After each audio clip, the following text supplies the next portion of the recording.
Hey, what's up guys? This is iTech411. Here I have for you 10 hidden features of iOS 8, or in other words, features that Apple didn't talk about in their conference. Now the first two features I have for you are found inside the camera application. The first would be the countdown timer.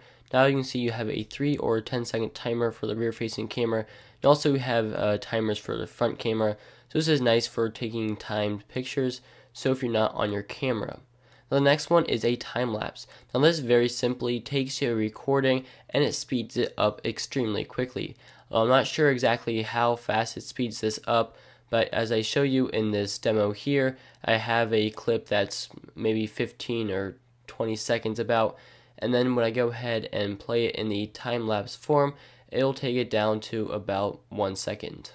Now the third thing would be the addition of Panorama to the iPad.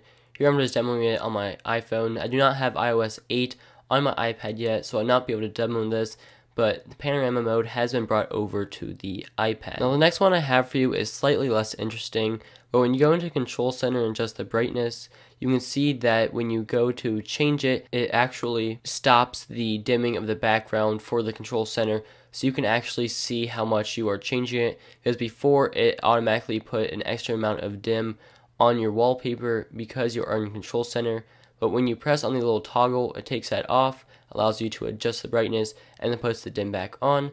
So then when you leave the Control Center, it is the actual brightness that you saw.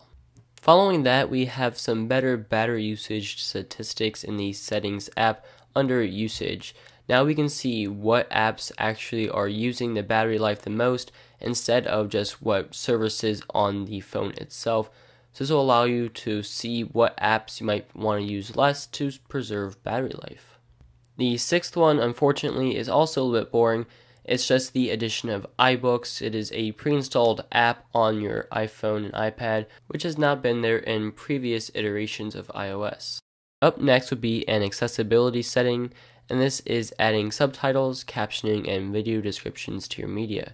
Now this is great if you're a little bit hard of hearing, or maybe your speakers aren't loud enough. You can add descriptions and captions to better be able to understand what your media is saying.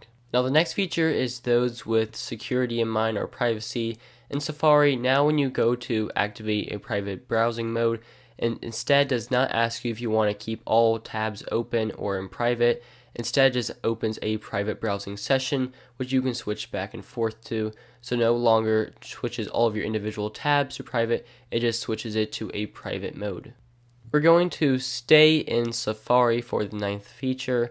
This is actually in the settings, but for Safari, and this is for preloading your top hit, so that it will recognize what is the first search result, and it will preload that to load it even faster if that is what you end up wanting to select.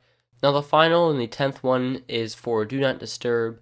Now you have the option to have it only while your phone is locked, meaning the screen is black, but you can also have it that is always mode, so that if you're browsing your phone, it'll still go into Do Not Disturb. Maybe if you're just wanting to be super quiet, or whatever the reason, now you can have it Do Not Disturb mode while your phone is on. Those are 10 hidden features of iOS 8. I'll probably have some more videos like this later, so make sure you subscribe, give this video a like, and make sure you also comment any videos you want me to make of iOS 8, and then check the description for any other videos I made, and I'll see all of you guys later.